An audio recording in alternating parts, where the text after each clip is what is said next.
Thank you. Moderator, Wabi Hashida, Sir Robert, dan tuan-puan, good morning. I actually had a very long preparation for the talk.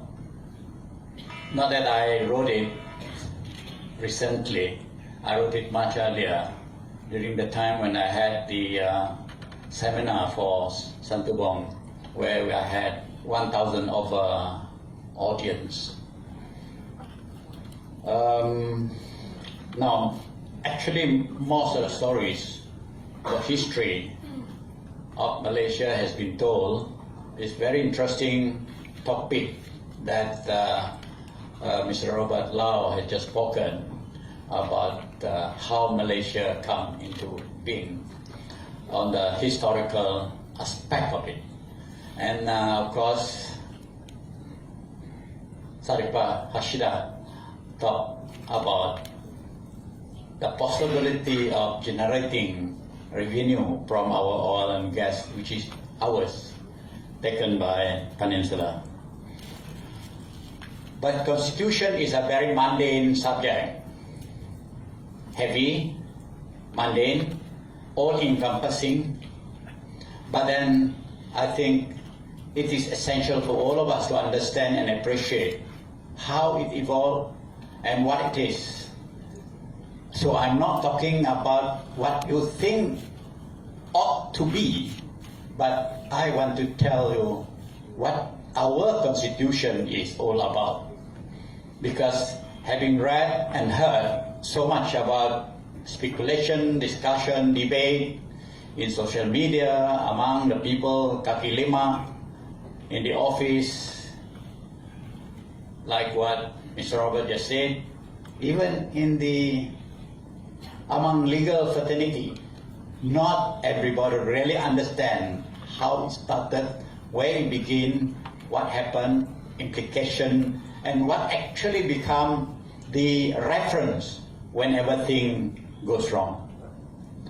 So that is where the problem comes, because we are really, in fact, I am from the previous generation.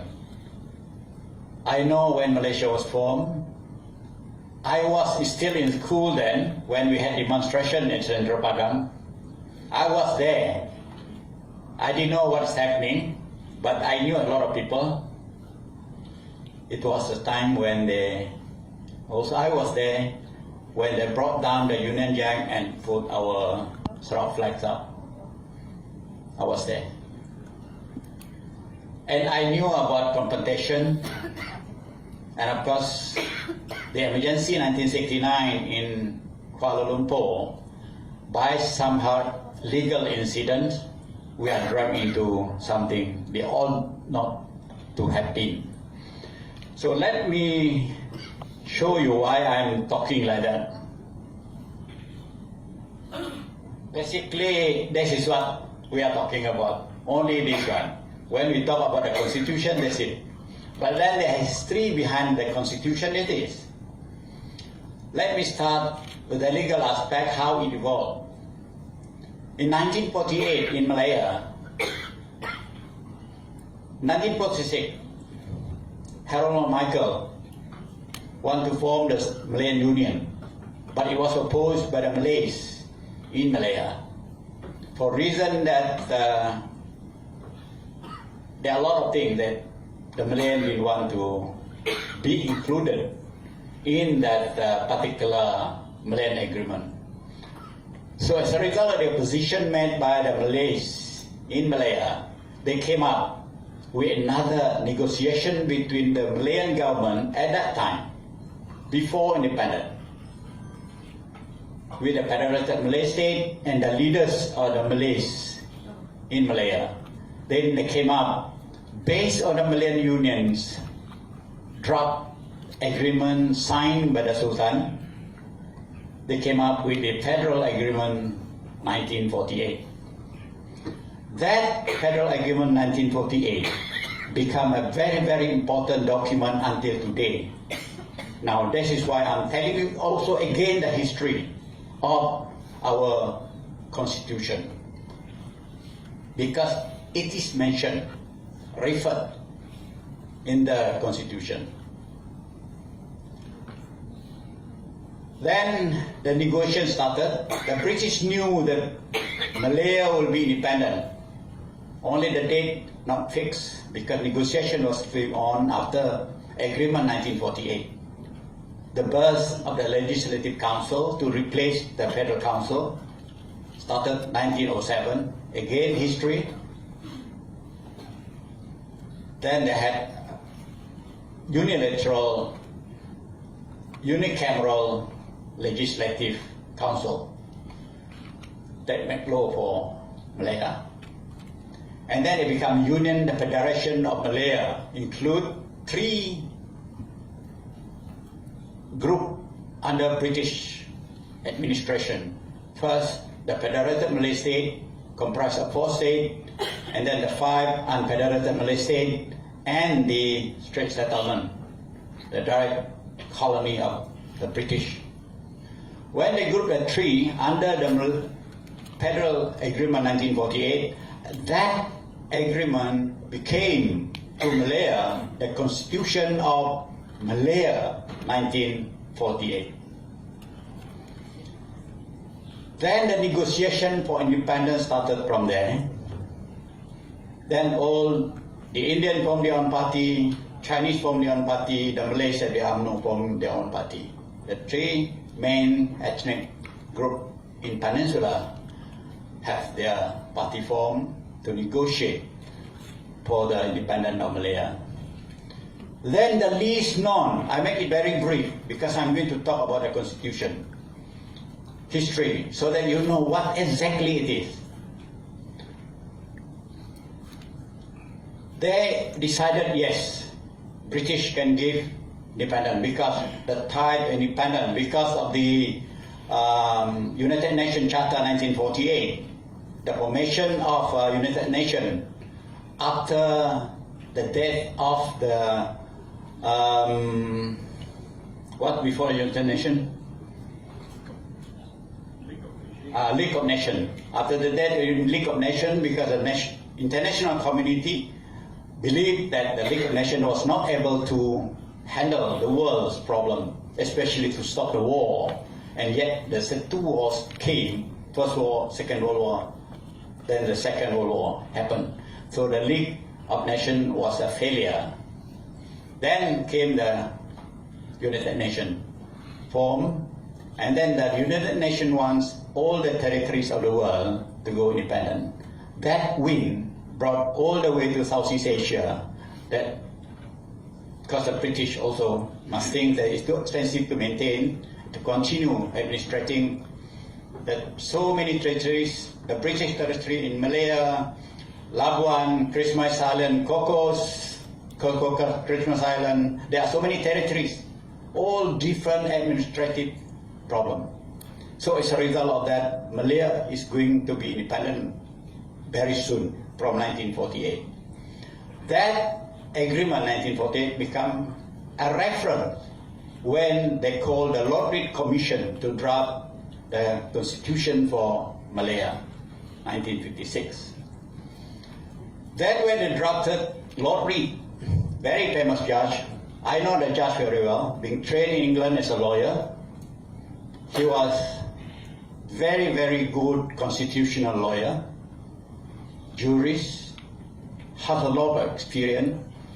But Lord Reed modeled the Constitution along the British, the introduction of what we call parliamentary democracy and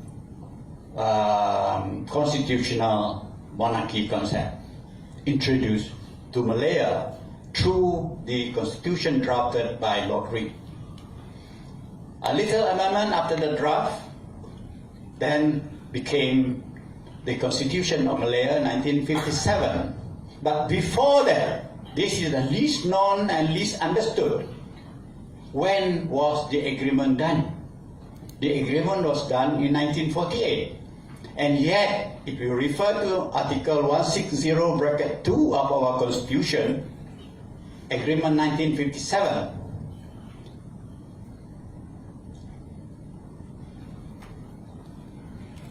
like what Robert just said, there are books and documents you never saw. This book, I think we may have one or two around in the whole of Malaysia. I had photostat copy. Malayan constitutional document.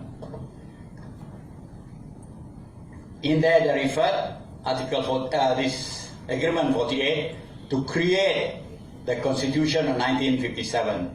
But before that, you must remember, each of the Malayan state was by itself independent, except those in the Federated Malay state. Each one of them are independent.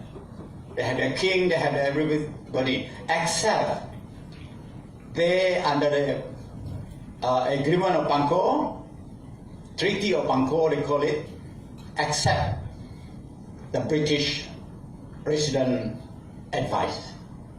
But each and every one of them were independent except for the Federated Malay State and the Strait Settlement. Therefore, to introduce a new document, what Sat Faruqi said, Professor Sat Faruqi said, unless there's civil war, then the introduction of new law didn't have to go through the process. Otherwise, the process of law must be complied with. That's Sat Faruqi's statement.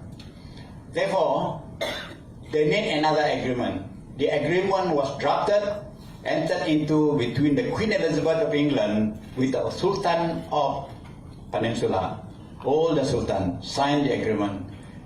Least known, not many people ever heard of it, but I did write it in my book, because I wrote a book 2008 and a second series 2010, The Evolution of Parliament. I wrote the book. This is one of the most important documents that never referred to by anybody, include historian. Agreement between the Queen Elizabeth and the Sultan of Tanah Melayu. The reason for that document very important is supaya the Sultan, who are supposedly to be the absolute monarchy, holding the three arms of the government, the judiciary, the executive, and the legislative. Because before that, any declaration by the Sultan is a law in the state. That is why Queen Elizabeth declared 1954 the continental sub of Sarawak is a law in Sarawak. It's a law. You didn't have to go through the process of parliament. So they had to have the Sultan consent. So this is why the Queen Elizabeth entered into an agreement to the Sultan, with the Sultan, 9 Sultan of Tanah Melayu, before they could introduce the Constitution of Tanah Melayu on the 31st of August 1957.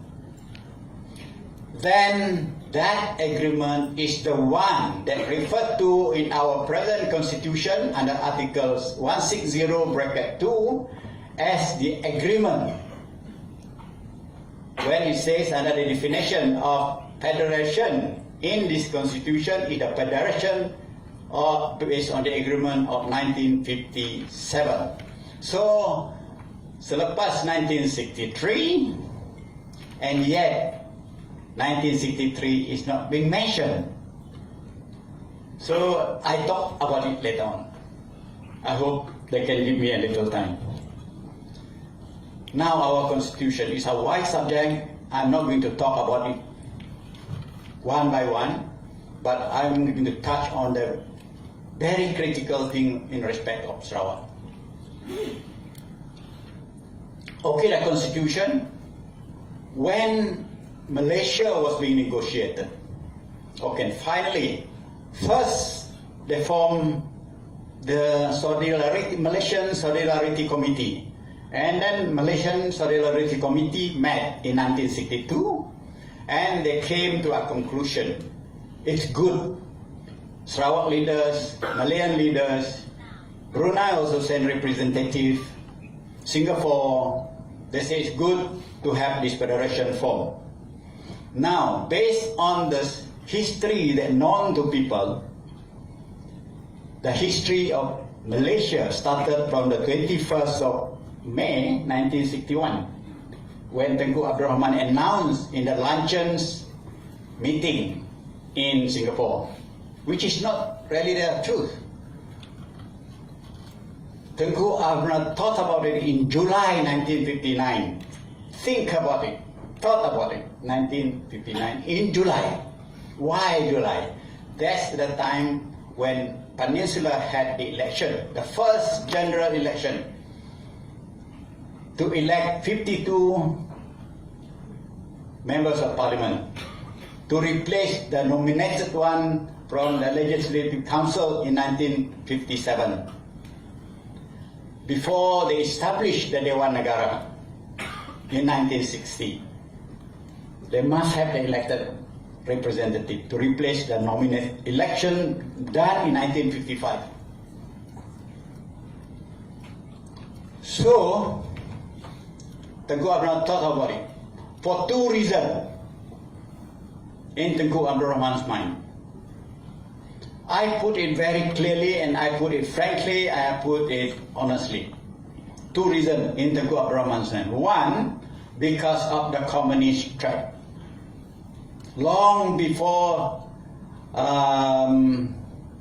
what the name of the New York University professor who, Huntington, theorized the domino theory.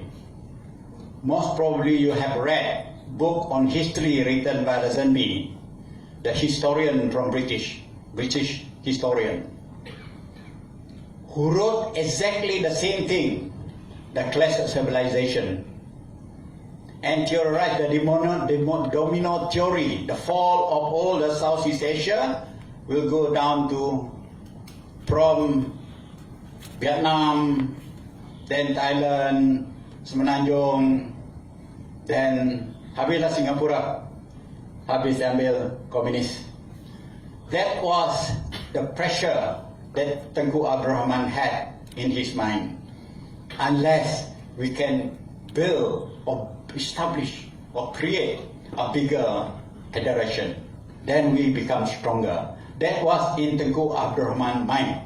But Tengku Abdul Rahman also thought at that time, to be frank, this: if confederation or federation with Singapore only, then the ascendancies of the Malays will be balanced.